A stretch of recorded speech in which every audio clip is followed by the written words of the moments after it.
Hello दोस्तों, मैं एनटीआर शर्मा आप सबका फिर से एनटीआर मैथ्स के यूट्यूब चैनल पर स्वागत करता हूं। आज हम लोग 21 नंबर क्वेश्चन से स्टार्ट करने वाले हैं और उसका जो पहले का क्वेश्चन था 1 से 20 वो मैंने पिछली वीडियो में कवर अप कर दिया है, तो प्लीज़ जाकर आप उसे पहले देख लो। आज का जो क्वेश्चन है इसमें क्या है कि if a matrix has 5 elements then write all possible order it can have.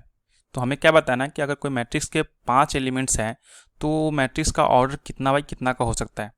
ठीक है, तो सबसे सिंपल तरीका इसका क्या है बनाने का, तो आप क्या करो कि 5 का फैक्टराइजेशन कर दो। यानी जब आप 5 का फैक्टराइज करोगे तो आप क्या लिख सकते हो, 1 मल्टीप्लाई विथ 5 या फिर 5 मल्टीप्लाई विथ 1। दोनों ही कंडीशन में आपको 5 ही आएगा। यानी कि आप इसका जो ऑर्डर कर सकते हो, आप यहाँ पे मान सकते हो कि अगर ये m है तो नेक्स्ट वाला आपका n है। यानी हम यहाँ लिख सकते हैं क्या कि given a matrix has 5 elements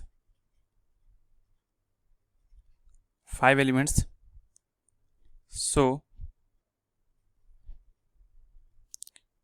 its possible order of row and columns are 5 multiply 1 या फिर 1 मल्टीप्लाई 5। ये दो ही ऑर्डर हो सकते हैं। ठीक है, और ये आपका आंसर यही है। नेक्स्ट क्वेश्चन देखते हैं। नेक्स्ट क्वेश्चन जो आपका है ये आपका कुछ इस तरह से है कि for a 2x2 matrix a equal to A i j whose element are given by a i j and a by j, write the value of A12। तो हमें क्या बताना है इस मैट्रिक्स में, A12 का वैल्यू बताना है। यहाँ पे दे रखा है given that 2x2 matrix is A equal to A I and J. ठीक है, और यहाँ पे जो ए आई जे का जो वैल्यू है वो कुछ इस तरह से दे रखा है कि आई डिवाइड जे, और हमें वैल्यू निकालना है A12 का, A12 का वैल्यू निकालना है। तो जब आप यहाँ पे कंपेरिजन करोगे ए आई जे से तो आपको पता चलेगा कि आई के जगह पे 1 है एंड जे इक्वल टू ये आपका 2 है। दैट मीन्स रो की जगह पे 1 और कॉलम की जगह पे 2 है। तो सिंपली आपको क्या करना है, जब A12 का मान निकालना है आपको यहाँ तो यहाँ पे फिट कर दीजिए कि A12 इक्वल टू आई के जगह पे 1 हो जाएगा तो 1, जे के जगह पे 2 तो 2, और यही आपका आंसर हुआ। ठीक है, नेक्स्ट क्वेश्चन देखते हैं। नेक्स्ट क्वेश्चन जो है आपका इसमें कुछ इस तरह दे रखा है कि इफ़ 2x2 ऑर्डर का दो मैट्रिक्स है आपके पास, दोनों इक्वल है, then find the value of y का वैल्यू हमें फाइंड आउट करना है। जब आपको पता है कि जब 2x2 का मैट्रिक्स होता है तो इसके कॉरस्पॉन्डिंग एलिमेंट को हम लोग इक्वल कर सकते हैं। ठीक है, तो here we have 2x2 matrix. ठीक है, so that it's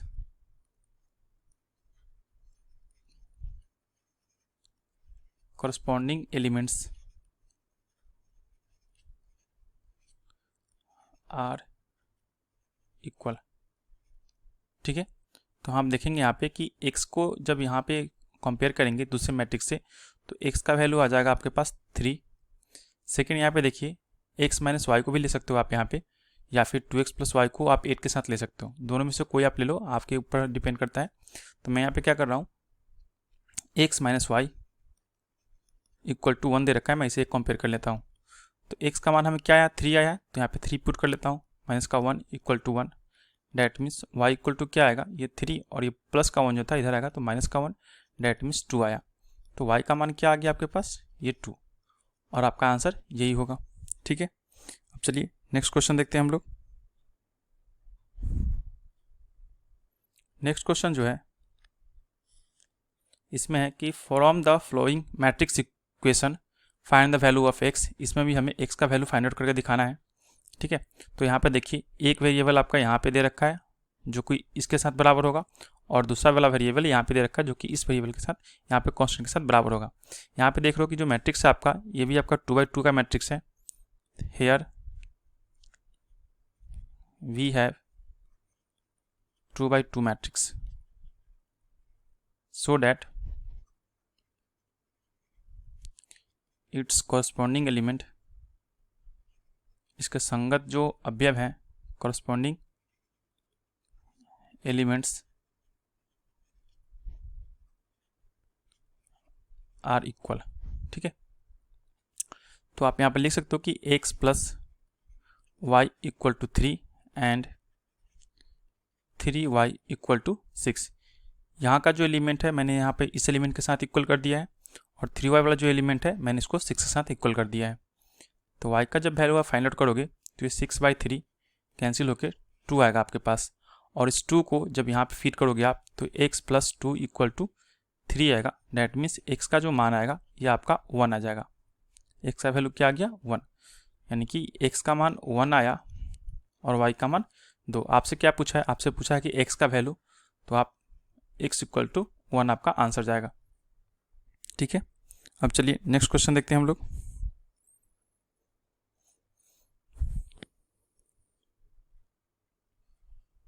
next question जो आपका, ये सारे के सारे प्रीवियस ईयर क्वेश्चन मैं करवा रहा हूँ आपको।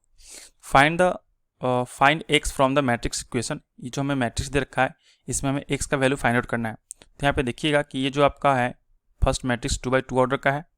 मैं लिख देता हूँ एक को 1 4 3 5, और सेकेंड मैट्रिक्स आपका यहाँ पे 2/1 ऑर्डर का है। तो ये आपका 2/2 का है और ये आपका 2/1 का है।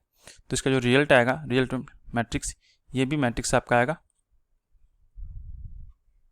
2/1 का आएगा। ठीक है, जब यहाँ पे आप मल्टीप्लाई कीजिएगा तो इसके फर्स्ट रो को इसके फर्स्ट कॉलम के साथ, तो एक को x के साथ कीजिएगा तो आपके पास आएगा x, फिर से 3 को 2 के साथ कीजिएगा तो आपके पास आएगा 6। ये दोनों को ऐड कर देंगे। फिर से सेकेंड रो आपका फर्स्ट मैट्रिक्स की जाएगा यहाँ पे, 4 को x के साथ कीजिएगा तो ये आपका 4x, और 5 को 2 के साथ तो आपका 10, दोनों को ऐड कर लेंगे हम लोग। तो ये जो मल्टीप्लीकेशन के बाद जो मेरा मैट्रिक्स आएगा वो आपका कुछ इस तरह से आएगा कि x प्लस 6 4x प्लस 10। ये जो मैट्रिक्स है ये मल्टीप्लिकेशन के बाद प्राप्त होगा मुझे। ठीक है, और इसके इक्वल टू क्या दे रखा है? 5 6 दे रखा है 1/1 का मैट्रिक्स, सॉरी 2/1 का मैट्रिक्स। ठीक है, तो जब 2/1 का मैट्रिक्स इधर भी है और 2/1 का मैट्रिक्स इधर भी है तो इसके दोनों करस्पॉन्डिंग एलिमेंट जो है आपस में इक्वल होंगे।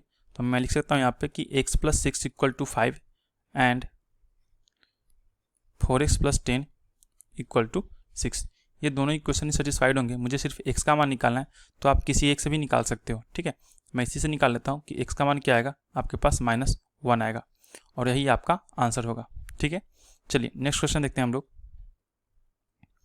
नेक्स्ट क्वेश्चन जो आपके पास है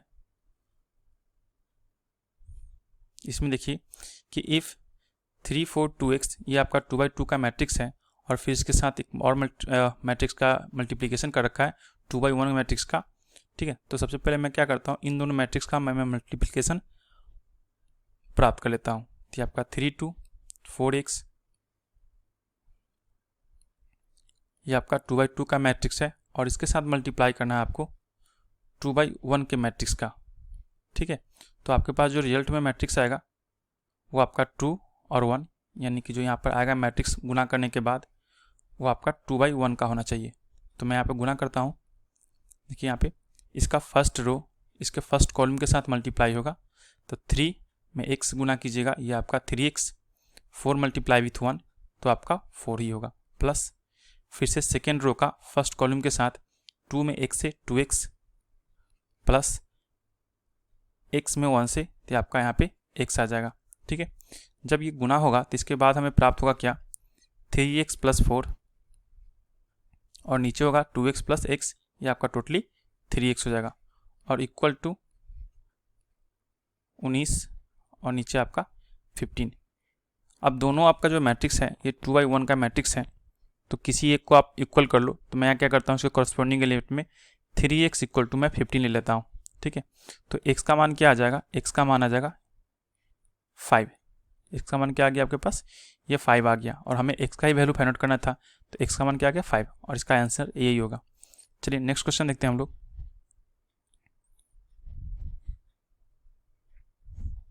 नेक्स्ट क्वेश्चन में है कि if a equal to cos alpha minus sin alpha cos alpha, ये आपका 4 एलिमेंट्स दे रखे हैं और 2/2 ऑर्डर के मैट्रिक्स हैं। Then for what value of alpha a is the identity matrix. अगर ए आपका आइडेंटिटी मैट्रिक्स है और वो भी किसके बराबर है, आपका 2/2 के मैट्रिक्स के बराबर है, इसका मतलब ये है कि ए जो आपका आइडेंटिटी मैट्रिक्स होगा वो भी आपका 2/2 का आइडेंटिटी मैट्रिक्स होगा। तो हम मान लेते हैं यहाँ पे कि ए जो है आपका A is an identity matrix of 2/2 order का। ठीक है, तो हम यहाँ पे लिख सकते हैं कि 2/2 ऑर्डर का मैट्रिक्स जो होगा वो आपका क्या होगा, 1 0 0 1। ये जो आपका है आइडेंटिटी मैट्रिक्स है 2/2 ऑर्डर का। और ये जो इक्वल होगा, ये किसके इक्वल है, cos alpha minus sin alpha और यहाँ पे कॉस अल्फा। तो ये जो भी आपका अवयव है, मतलब कि एलिमेंट्स है, इसके आपस में कॉरस्पॉन्डिंग एलिमेंट इक्वल होंगे। ठीक है, मैं लिख देता हूँ यहाँ पे कि इट्स corresponding elements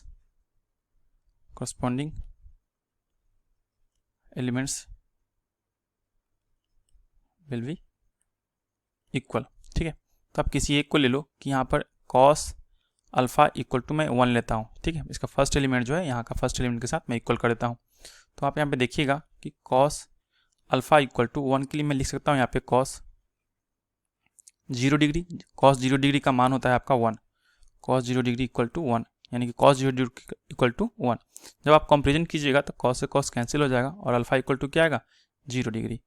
ठीक है, तो हमें क्या बताना था, हमें बताना था कि for what value of alpha.